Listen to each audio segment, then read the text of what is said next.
Pernahkah kalian berpikir bagaimana sih perjalanan dakwah Islam di Indonesia bisa sekuat dan sebesar sekarang? Tentunya bukan karena satu orang saja, bukan juga karena satu generasi saja, tapi karena perjuangan panjang dari organisasi-organisasi Islam yang terus bergerak dari zaman ke zaman. Nah, hari ini kita akan membahas perjalanan luar biasa itu. Siap mengenal lebih dalam tentang kiprah para ormas Islam dalam dakwah? Yuk kita mulai perjalanan ini bersama-sama. Assalamualaikum warahmatullahi wabarakatuh. Perkenalkan, nama saya Rahma Samatul Haryani. Saya merupakan mahasiswi dari jurusan Pengembangan Masyarakat Islam, Fakultas Dakwah dan Komunikasi. Pada video kali ini, saya akan membahas materi yang sangat penting dalam sejarah dakwah, yaitu tentang kiprah organisasi masyarakat dalam perjalanan dakwah di Indonesia. Yuk simak pembahasannya. Dakwah Islam di Indonesia tidak pernah bisa dilepaskan dari peran besar organisasi masyarakat Islam. Sejak awal abad ke-20, ormas-ormas ini tidak hanya memiliki peran dalam menyebarkan ajaran Islam secara religius, tetapi juga berperan dalam pendidikan, pemberdayaan sosial, dan perjuangan politik hingga pembentukan karakter bangsa. Nah, namun kiprah mereka tidak selalu mulus. Seiring waktu mereka menghadapi berbagai tantangan dari internal maupun eksternal, mulai dari elitisme dan tekanan dari para penjajah. Nah, untuk memahami perjalanan dan dinamika ormas dalam dakwah, mind map ini membaginya ke dalam beberapa bagian utama. Kondisi umum ormas Islam. Sebelum kita membahas kiprah mereka lebih jauh, kita perlu memahami kondisi organisasi masyarakat Islam di Indonesia. Secara umum, ormas-ormas ini memiliki semangat besar untuk berdakwah. Tapi, ada juga beberapa masalah internal yang sering muncul. Di antaranya yang pertama ada elitisme dan sektarianisme.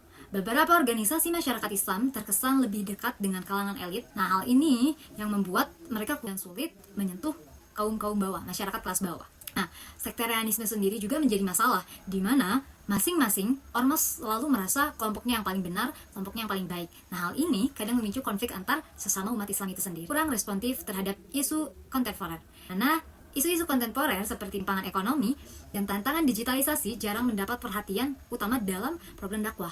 Nah, ormas ini tuh dianggap kurang cepat beradaptasi dengan perubahan sosial dan budaya masyarakat modern. Setelah kita memahami kondisi umum organisasi masyarakat yang ada di Indonesia seperti apa, lalu pembahasan selanjutnya periodisasi sejarah dakwah Islam. Dakwah Islam di Indonesia itu tidak muncul begitu saja, teman-teman. Ada tahapan-tahapan historis yang menggambarkan bagaimana pemahaman dan strategi dakwah itu berkembang. Untuk memahami peran organisasi masyarakat secara lebih utuh, kita bisa melihatnya melalui fase perkembangan sejarah umat Islam di Indonesia, yaitu yang pertama, periode mitos. Periode mitos ini terjadi sebelum 1900-an. Pada periode ini, Islam berkembang bersamaan dengan kepercayaan-kepercayaan mistis dan lokal, di mana masyarakat pada saat itu sangat mempercayai mitos. Contohnya seperti Ratu Adil, di mana Ratu Adil ini dipercayai sebagai sosok pembebas yang dipercaya akan datang saat umat sedang terjajah. Dakwah juga berperan dalam menggerakkan perlawanan lokal terhadap penjajahan, di mana perlawanan terhadap penjajahan juga sering dibingkai dalam konteks keagamaan, seperti jihad fisabilillah. Misalnya terjadi dalam perang Diponegoro pada tahun 1825, lalu juga ada perang Aceh pada tahun 1873, lalu ada pemberontakan Banten pada tahun 1888. Tapi secara umum, gerakan Islam pada periode ini tuh masih belum terorganisir dan cenderung tidak teratur. Lalu setelah periode mitos, ada periode ideologi, di mana ini terjadi pada tahun 1900 sampai 1965. Masuk abad ke-20, pemikiran Islam mulai lebih terorganisir dan sistematis. Islam mulai dipahami sebagai ideologi sosial dan politik, bukan hanya urusan ibadah pribadi. Nah, pada periode ini tuh banyak organisasi masyarakat Islam yang berdiri sebagai bentuk perjuangan yang lebih terorganisir. Di mana beberapa ormas Islam penting yang lahir pada periode ini, diantaranya ada Jamiatul Khair, didirikan pada tahun 1905, lalu ada Al-Irsyad, yang mana ini didirikan pada tahun 1914, lalu yang ketiga ada Muhammadiyah, didirikan pada tahun 1912, di mana ormas ini mengusung semangat pembaruan dan rasionalisasi Islam. Keempat, ada Persis. Persis ini berdiri pada tahun 1920-an, terkenal dengan dakwahnya yang tegas, dan lalu ada Nahdlatul Ulama, di mana Nahdlatul Ulama ini didirikan pada tahun 1926. Ormas ini lahir dari kalangan pesantren dan ulama, mana cenderung lebih tradisional namun sangat kuat dalam membina umatnya. Nah, organisasi-organisasi masyarakat Islam ini tidak hanya berdakwah, tetapi juga membangun sekolah, rumah sakit, dan bahkan lembaga sosial. Nah, Islam tampil sebagai sistem yang hidup dan lengkap, termasuk dalam urusan politik. Konsep baldatun thayyibatun wa rabbun ghafur itu menjadi tujuan perjuangan pada periode ideologi. Pada periode yang ketiga yaitu periode ilmu terjadi pasca 1965.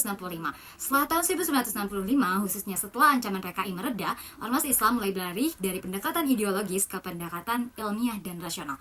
Nah, dakwah Islam berubah menjadi lebih humanis, di mana mengedepankan pendidikan, penguatan ekonomi umat, dan nilai-nilai moral. Ormas-ormas ini mulai fokus pada pemberdayaan masyarakat, juga pengembangan pendidikan dan pelayanan sosial secara lebih luas. Tidak hanya bicara soal negara Islam, tapi lebih ke penerapan nilai Islam dalam kehidupan sehari-hari. Dakwah menjadi lebih humanis dan terbuka. Lalu selanjutnya, bahasan tentang ormas Islam dan kiprahnya. Setiap ormas ini memiliki pendekatan dan gaya dakwah yang berbeda, teman-teman. Kita bahas pada masa prakemerdekaan. Pada masa ini, ormas-ormas seperti Jamiatul Khair atau Al-Irsyad berfokus pada pendidikan, di mana masyarakat muslim keturunan Arab dan pribumi itu ditekankan untuk pendidikan. Ormas ini berperan penting dalam membuka akses pendidikan Islam tanpa diskriminasi rasial di masa penjajahan.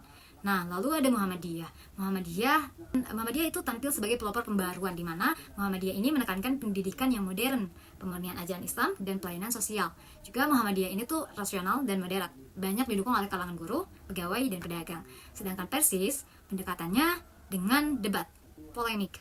Nah, Persis ini cenderung keras dalam prinsip, di mana mereka tidak segan berdebat terbuka dan menolak kompromi dalam hal keagamaan. Lalu ada NU, di mana NU ini pendekatannya lebih ke tradisional. NU ini hadir dengan pendekatan tradisional, membina umat lewat pesantren dan tradisi lokal.